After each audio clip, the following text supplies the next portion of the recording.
ये क्वेश्चन देखो आप, ये क्वेश्चन एग्जाम में कई बार आया है और एग्जाम में इसको इसलिए लिया गया कि जिससे आप इसमें दो तीन चीज़ें मुझे और बतानी थी। अगर कोई चीज़ अगर इस तरीके से गिवन है ना, अगर ए बाई बी गिवन है, एक किसी अगर ये फ्रैक्शन के फॉर्म में गिवन है इस क्वेश्चन में, अगर ये -1 इस पर लगा हो तो इसको अगर हमें अगर बी बाई ए के रूप में लिखना है, फिर इस अगर पावर प्लस में करना है तो हम इसको ऐसा लिख सकते हैं कि पावर +1 हो जाएगा। +1 लिखो या फिर 1 लिखो, दोनों का मतलब एक ही है, ठीक है। ये बात समझ आई है, क्योंकि क्वेश्चन कभी कभी जब तुलना करना होता है, कभी भी हमें जब तुलना करना पड़ेगा तो बेस समान होना चाहिए। अगर हमने कहा e⁻x लिखा है तो हमने कह दिया e⁻y लिखा है, ऐसा लिखा है तो आप तुलना नहीं कर पाएंगे। लेकिन जब ये ऐसा लिखा है e⁻x = e⁻y+z है, ठीक है, तो आप डायरेक्टली लिख सकते हैं x बराबर y+z, क्योंकि यहाँ पे देखिए ये एक्चुअल में ये इसको बोलते हैं आधार, इसको बोलते हैं घात। जब आधार इक्वल हो, देखो यहाँ पे आधार इक्वल है, यहाँ पे भी आधार इक्वल है, जब आधार इक्वल है तो डायरेक्टली जो ये घात आपको दिखाई पड़ रहा है, ये इनको आप आपस में डायरेक्टली इक्वल कर सकते हैं। तो हमने यहाँ पे ऐसा कर लिया, तो यही कॉन्सेप्ट यूज करना है, क्वेश्चन को सॉल्व करना है। तो ये क्वेश्चन देखते हैं। इस क्वेश्चन में देखो आप, अगर इसमें तो कुछ करना नहीं है विशेष करके, तो इसमें 3/5 गिवन है और 3/5 की पावर 3 दिया है, तो एज इट इज़ लिखा, और इंटू 3 की पावर 5 पावर -6 लिखा है, तो उसको एज इट इज़ लिख दिया, क्योंकि यहाँ पे सब कुछ सेम लग रहा है, आधार सेम है। आधार सेम नहीं रहता तो आप उसको उल्टा कर देते हैं। जैसे अगर सपोज क्या 5/3 रहता तो आप इसको क्या कर देते, 3/5 करते हैं, और ये पावर जो -6 लिखा है +6 हो जाता। ठीक है, इस चीज़ को आप ध्यान देंगे, ये वाला चीज़। ठीक है, अब देखो 3/5, ये क्वेश्चन थोड़ा आसान हो गया है, क्वेश्चन थोड़ा सा ये उल्टा होना चाहिए था, तो थोड़ा सा और भी चीज़ सीखने को मिल जाती है आपको। ये चीज़ कर दिया। ठीक है, अब देखिए, अब हमको पता है, ये देखिए आधार इसका सेम, इसका भी आधार, इसका भी आधार सेम, तो हम क्या कर सकते हैं, घात को सॉल्व कर सकते हैं। पहले एक काम कर लेते हैं, एक चीज़ और सीखो। अगर कोई चीज़ अगर इस तरीके से गिवन है a⁻n इंटू a⁻m गिवन है, आधार बराबर, देखो यहाँ पे भी आधार है, यहाँ पे भी आधार है, तो इसको क्या लिख सकते हैं, a⁻n+m कर सकते हैं, कर सकते हैं। तो देखो यहाँ पे आधार इक्वल है तो आप डायरेक्टली क्या कर सकते हैं, 3 की पावर 5 लिख सकते हैं, और घात को सॉल्व करेंगे, 3 माइनस क्या हो जाएगा, 6 हो जाएगा। इधर क्या है, 3/5, इधर हो जाएगा 2x -1 हो जाएगा। ठीक है, ये कर लिया, दोनों आधार इक्वल हैं, तो अब इसको सॉल्व कर लिए। 3 में से अगर 6 माइनस करो क्या हो जाएगा, -6 हो जाएगा। ये जो क्वेश्चन क्या हो जाएगा, 2x -1 हो जाएगा। सॉल्व करिए, जब सॉल्व करेंगे तो ये इधर आ जाएगा, तो क्या हो जाएगा, 2x क्या हो जाएगा, -6 + 5 हो जाएगा, 1 हो जाएगा। जब इसको सॉल्व करेंगे तो -5 आ जाएगा, तो x की वैल्यू कितनी आ जाएगी, x की वैल्यू आ जाएगी आपको -5/2, -5/2। ठीक है, ऐसे ही क्वेश्चन सॉल्व करेंगे। इसमें देखिए ऑप्शन मैंने यहाँ पे थोड़ा सा यहाँ पे मिस्टेक कर दिया, 3 - 6 होगा, ये -3 हो जाएगा। ठीक है, और -3 होने की वजह से -3 + 1 होगा, तो ये -2 हो जाएगा, और -2/2 का मतलब हो गया -1 आंसर, तो ऑप्शन नंबर सी इसका आंसर हो जाएगा। ठीक है, तो 3 - 6 ये -3 होगा। कॉमन मिस्टेक से ये आप भी कर सकते हो, इसलिए बच के आप काम करो। ऑप्शन नहीं मैच कर रहा था इसलिए हम लोगों ने पकड़ लिया, अगर ऑप्शन मैच करता तो करके मैं भी आगे चला जाता, इसलिए इस चीज़ को थोड़ा सा ध्यान देंगे आप। ठीक, नेक्स्ट क्वेश्चन की तरफ चलते हैं। ये क्वेश्चन देखिए, 2 नंबर का क्या रेशियो गिवन है, तो रेशियो गिवन है, तो इसमें हमसे पूछा रहा है इसका मास गिवन है 18, तो संख्या क्या होगा। कभी एक चीज़ ध्यान से देखिए, अगर ये संख्याएं 4:5 है, ये अनुपात के रूप में है, अनुपात है, अनुपात है। अगर इसका वास्तविक मान लिखा जाए तो आप कहेंगे सर ये वास्तविक, अगर मैं लिखूँ वास्तविक लिखूँ, ठीक है, अगर वास्तविक मैं लिखता हूँ, वास्तविक संख्या का लिखता हूँ, तो ये कहोगे सर ये 4x होगा और ये 5x होगा। ठीक है, ऐसा आप करते हैं, आपको x की वैल्यू पता नहीं रहती है। लेकिन आप इसमें ध्यान से देखिए, क्वेश्चन में कह रहा है कि मास गिवन 18 है, तो मास क्या होता है, मासा एक ऐसी संख्या होती है जो दोनों संख्याओं में कॉमन होनी चाहिए। अगर दो संख्या हमने कहा कि 5 और 10 का अगर मैं मासा निकालना, तो क्या करते हो, 5 में 5 × 1 कर देते हो और इसको 2 × 5 कर देते हो। इसका जब मासा क्या आता है, इसका अगर मासा कहोगे तो यहाँ पे भी 5 आपको दिखाई पड़ रहा है, यहाँ पे भी 5 आपको दिखाई पड़ रहा है, दोनों में, तो मासा कितना हो जाता है, आप बोलोगे सर 5 हो जाता है। दोनों में कॉमन चीज़ वही मासा होती है। इस क्वेश्चन में आप अगर आप वहाँ से तुलना करके देखोगे तो एक्स यहाँ पे भी है और एक्स यहाँ पे भी है, मतलब कहीं ना कहीं आपको लग रहा है कि जो मस है यहाँ पे इस क्वेश्चन में जो मस दिखाई पड़ रहा है वो कितना है, एक्स है। लेकिन इस क्वेश्चन में मस कितना दे रखा है, 18 दे रखा है, तो मतलब मस की वैल्यू कितनी आ जाएगी, 18 आ जाएगी। समझ में आया? इस क्वेश्चन में यही समझाना है, बहुत ईजी है, बट एक बार आपको समझ में अगर आ गया तो क्वेश्चन कर ले जाएंगे। अब कह रहा है कि उन संख्याओं को ज्ञात कीजिए, तो क्वेश्चन इसका ऑप्शन तो मैंने लिखे नहीं, बट इसके ऑप्शन ऐसे ही बने होंगे। ठीक है, तो इसका एक्स की वैल्यू में पता लग गया 18, तो मैं पहली संख्या अगर फर्स्ट नंबर की बात करता हूँ, पहली संख्या कितनी हो जाएगी, तो 4x हो जाएगी। तो आप करोगे 4 × 18 कर दोगे तो कितना हो जाएगा, ये 72 हो जाएगा। ठीक है, इसी तरीके से अगर सेकंड नंबर की बात करता हूँ मैं, सेकंड नंबर की अगर मैं बात करूँ तो ये 5x है, तो 5 इंटू क्या हो जाएगा, 5 × 18 कर दोगे तो 18 बचे कितना हो जाएगा, 90। तो संख्या क्या होगी, 72 और 90 हो जाएगा। ये ऑप्शन के हिसाब से आंसर ईजी है, बस आपको थोड़ा सा एक पैटर्न पता होना चाहिए, मसा क्या होता है, मसा कैसे फाइंड आउट करते हैं, बस इतनी जाना है।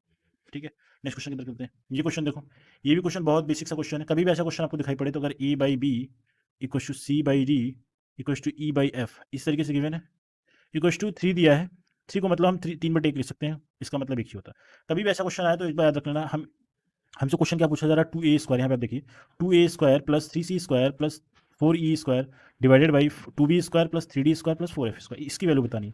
तो क्वेश्चन देखने में बहुत ज़्यादा क्रिटिकल लग रहा है, कठिन कठिन लग रहा है, क्वेश्चन में कुछ है नहीं। देखिए, अगर कभी भी ऐसा क्वेश्चन आए तो ए की जगह पे हम क्या रखेंगे, 3 रखेंगे। ऊपर वाले की तुलना ऊपर से करोगे, मतलब अंश की तुलना अंश वाले से कर लोगे, सी की जगह पे भी 3 रख लेना है और ई की जगह पे भी 3 रख लेना, क्योंकि ये ऊपर वाले की तुलना ऊपर से कर रहे हैं।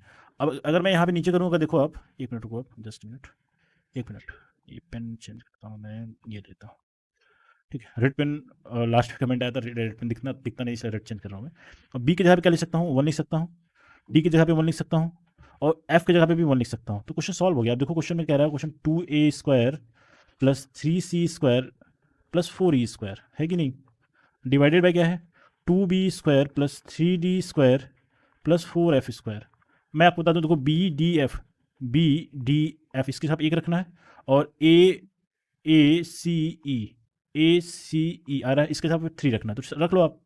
जब इसको सॉल्व करोगे ना यार, 2 इंटू सी, ए की जगह पे 3 रखना, तो 3 का स्क्वायर करिए, ए का स्क्वायर 3 का स्क्वायर करोगे, 3 इंटू सी की वैल्यू 3, तो 3 का स्क्वायर करो, और प्लस 4 इंटू ई का स्क्वायर मतलब 3 का स्क्वायर करोगे, डिवाइडेड बाई नीचे क्या है, 2 इंटू बी स्क्वायर का मतलब 1 का स्क्वायर, प्लस 3 इंटू डी की वैल्यू, डी का स्क्वायर, डी की वैल्यू रखना है, तो यहाँ पे डी का स्क्वायर है तो 1 का स्क्वायर करोगे, प्लस 4 इंटू 1 का स्क्वायर। बस क्वेश्चन सॉल्व हो गया है। अब इसको मैं सॉल्व जितना तेज करना चाहूँ कर सकता हूँ, क्योंकि ये मुझे सब कुछ डेटा पता लग गया। 3 त्रिका 9 हो जाएगा, यहाँ से 9 मिलेगा, 9 दूनी 18 हो जाएगा, डायरेक्टली लिखो 18, प्लस 3 त्रिका 9 त्रिक 27 हो जाएगा, प्लस 3 त्रिका 9 चौके कितना हो जाएगा, 36 हो जाएगा, डिवाइडेड बाई यहाँ से 2 मिलेगा, ठीक है, यहाँ से 3 मिलेगा, यहाँ से 4 मिलेगा, 4 3 7 2 9 हो जाएगा। अब इसको ऐड कर लेते हैं, जो ऐड करने में वैल्यू, क्योंकि ऐड करना अब आपका काम है, कर सकते हैं आप। ये 8 और 6 14, 14 7 कितना हो जाएगा, 14 और 7 21 हो जाएगा, 1 2 कैरी हो जाएगा, और 3 2 5 1 6 6 2 8 हो जाएगा, मतलब 81/9। इसको जब सॉल्व करोगे तब 9 आ जाएगा आंसर, ठीक है। तो ऑप्शन समझ में आ गया, 81/9 मतलब 9 आंसर। तो ये डी वाला आंसर क्या है, सही। बहुत आसान सा क्वेश्चन है, बेसिक्स पता है तो क्वेश्चन आप कर ले जाएंगे, बट अगर आपको नहीं पता तो क्वेश्चन कर भी नहीं पाएंगे, ठीक। ये क्वेश्चन देखिए, ये क्वेश्चन आप लोग कर तो पाएंगे, बट एक टाइम ज़्यादा लगेगा, तो इस क्वेश्चन को जल्दी कैसे करना है, इसलिए क्वेश्चन मैंने लिया है। ये क्वेश्चन एग्जाम में आता भी है, ठीक है। देखिए क्वेश्चन कैसे करना है, एक बेसिक आप जान लीजिए, अगर कोई चीज़ अगर इस तरीके से लिखा है, ये इस तरीके से लिखा है, तो इसको हम a प्लस b बाई सी लिख सकते हैं, ये होता है, ठीक है ना। कि क्वेश्चन में अभी मुझे ज़्यादा इसको डिटेल में बताने का टाइम नहीं, क्योंकि आपका भी एग्जाम है, तो टाइम ज़्यादा ना लेते हुए चीज़ों को करेंगे। इस क्वेश्चन कैसे करेंगे ये चीज़ देखो, कभी भी आए तो इसको पहले आप ऐसे लिख लो, 1 plus 1/2 plus 11 plus 1/2 1 plus 1/2 plus 1 plus 1/2, ठीक है। अब क्वेश्चन करना कितना आसान है, अब देखिए अब क्वेश्चन कैसे जल्दी से करते हैं। देखो ये वैल्यू आधी है, आधी, ये भी आधी, ये भी आधी, और ये भी आधी, तो मतलब आधा प्लस आधा क्या हो जाएगा, 1। चाहो तो आप इसको ऐसे भी कर सकते हो, अब पहले आधा आधा पहले जोड़ो, पहले आधा प्लस हाफ प्लस हाफ, ये कर दिया, ठीक है। अब क्या कर लेते हैं, जो नंबर ये दिख रहा है आपको, 1 प्लस 11 प्लस 111 प्लस 4 टाइम्स 1, इसको आपस में जोड़ लीजिए, बस। आधा प्लस आधा 1 हो जाएगा, आधा प्लस आधा 1 हो जाएगा, 1 प्लस 1 कितना हो जाएगा, यहाँ से 2 हो जाएगा। जिनको डाउट होगा चाहे तो आप एलसीएम में करिएगा, जैसे मैं बता रहा हूँ, ये ज़्यादा जल्दी हो रहा है क्वेश्चन, ऐसे करोगे आप। अब इसको आपको जोड़ना 1 1 1 1 करना है, 1 1 1 कर लेना है, 1 1 1, तो 1 2 3 4 आ रहा है, तो 1 2 3 4 है। इनको अगर आपस में जोड़ोगे तो आपको आंसर पता कितना आएगा, 1 2 3 6। ये क्वेश्चन है आसान, अगर आप क्वेश्चन को मल्टीप्लाई करके करोगे ना, तो क्वेश्चन में 5 से 7 मिनट आपका लेके चला जाएगा। तो आपको यही बताना है कि इसमें आप फंसो मत, क्वेश्चन को ऐसे ही करो। ज़्यादा बेसिक तरीके से करोगे तो फिर बहुत टाइम टेकिंग हो जाएगा, ठीक है। ये क्वेश्चन और करते हैं। ये क्वेश्चन देखो, ये बहुत ही बेसिक सा क्वेश्चन है, बट एग्जाम में आता है, ठीक है। ये क्वेश्चन देखो, कह रहा है अगर कोई नंबर इस तरीके से रिपीटेशन है, आपको पता है, इसको हम 0.12 पे बार लिख सकते हैं। रिपीटेशन मतलब जिस पे बार लगाओ क्वेश्चन रिपीट करेगा। इसको फ्रैक्शन के फॉर्म में लिखना, मतलब भिन्न के रूप में लिखना, तो चीज़ याद रखना, जिस पे भिन्न लगा होता है पहले वो नंबर लिख लो, ठीक है। और जितने नंबर पे बार लगा उतने नीचे 9 लिखा जाता है, ठीक है, उतना 9 लिख लिया, ठीक। यही इसको करने का तरीका है। अगर मैंने कहा कि 0.3 बार लिखा हुआ है, तो इसको मतलब 3/9 लिखेंगे। जो नंबर दिखाई पड़ता है उसको एज लिख लेते हैं, जितने नंबर पे बार लगा होता है उतना 9 लिख लेते हैं। इसको सॉल्व करोगे तो 1/3 आ जाएगा, लेकिन हमारा क्वेश्चन ये है ऊपर वाला, तो इसको सॉल्व करते हैं। 3 4 कितना होगा, 12, 3 3 9, 3 3 9, तो 4/33 इसका आंसर आ गया। क्वेश्चन का ऑप्शन क्या हो जाएगा आपका, ये सी वाला ऑप्शन, ठीक है, ठीक। Average of natural number from 1 to 67, देखो 1 से लेकर 67 तक, 1 to 67 तक लेके जाना है, इसका हमें नेचुरल नंबर का क्या बताना है, एवरेज बताना है, तो ठीक है। ये क्वेश्चन देखिए 67 है। एक चीज़ बताइए, अगर मैं यहाँ इसका एवरेज का मतलब होता है, मैं बताया था आपको, एवरेज का मतलब होता है मिडिल नंबर। मिडिल नंबर का मतलब क्या हो गया, इस क्वेश्चन में 67 आप देखो, बस केवल 67 को अगर मैं ब्रेक करता हूँ, 33 कर ले सकता हूँ, 33 कर सकता हूँ, प्लस बीच में यहाँ पे एक संख्या आ जाएगी। मतलब कि इसको मैं, इसका क्या मतलब है बताऊँ, यहाँ से लेकर 33 क्वेश्चन नंबर, यहाँ से लेकर यहाँ से 33 क्वेश्चन, इसके बीच में क्या आएगी, मिडिल नंबर आएगी, है ना, मिडिल नंबर आएगा। इसका मतलब अगर 1 से स्टार्टिंग है तो 1 से लेके 33 तक तो यहाँ पे आएगा, ठीक है। इसका मतलब यहाँ से 35 से स्टार्टिंग होगा, 35 से लेकर 67 तक यहाँ जाएगा। इसका मतलब जो मिडिल नंबर होता है एवरेज होता है, मैंने आपको बताया था एवरेज होता है। इस क्वेश्चन का एवरेज कितना हो जाएगा, इस क्वेश्चन का एवरेज हो जाएगा 34, ठीक है। तो ये क्वेश्चन बहुत आसानी से ऑब्जर्वेशन से बहुत जल्दी कर सकते हैं। इसको जोड़ के फिर डिवाइड करके उसको करेंगे, टाइम ज़्यादा लग जाएगा। तो मैंने बताया था मिडिल नंबर होता है, 67 नंबर है, मतलब स्टार्टिंग से 1 से 33 तक एक तरफ संख्या हो जाएगी, और 35 से लेकर 67 तक एक तरफ संख्या हो जाएगी, बीच में पड़ेगा आपका एवरेज, जो कि 34 नंबर होगा। 34 आएगा, 33 के बाद 34 आता है, तो ये नंबर क्या हो जाएगा, आपका एवरेज हो जाएगा, ठीक है, औसत हो जाएगा, ठीक है। ये क्वेश्चन और देख लेते हैं, ये लास्ट क्वेश्चन रहेगा इसका। एवरेज ऑफ 7 कॉन्सेक्यूटिव नंबर, 7 क्रमागत संख्याओं का औसत कितना है? 20। 7 क्रमागत का मतलब 1 2 3 4 5 6 7। 7 का मतलब क्या हो गया? ये बीच में कौन सी नंबर आ रही है? ये नंबर आ रही है। इसकी वैल्यू कितनी है? इसका एवरेज दे रखा है 20, तो मतलब ये वाली वैल्यू 20 दी है। क्रमागत संख्या है तो बताओ, सिंपल सी बात है। क्रमागत मतलब इससे क्रम से कितना आएगा? 21 आएगा, यहाँ पे कितना आएगा? 22 आएगा, यहाँ पे आएगा 23 आएगा। ठीक है, इसके पहले आएगा क्या? 20 आएगा, इसके पहले आएगा 19 आएगा, इसके पहले आएगा 18 आएगा। तो ये आप अपने ऑब्जर्वेशन से चीज़ें कर सकते हैं। आपको क्वेश्चन में पूछा जा रहा है लार्जेस्ट नंबर, तो लार्जेस्ट सबसे बड़ा नंबर आपको ये दिखाई पड़ रहा है, तो लार्जेस्ट नंबर ये हो जाएगा। और आपसे अगर छोटी नंबर पूछा जाए तो आपको बोलोगे 18 हो जाएगा, स्मॉलेस्ट नंबर है।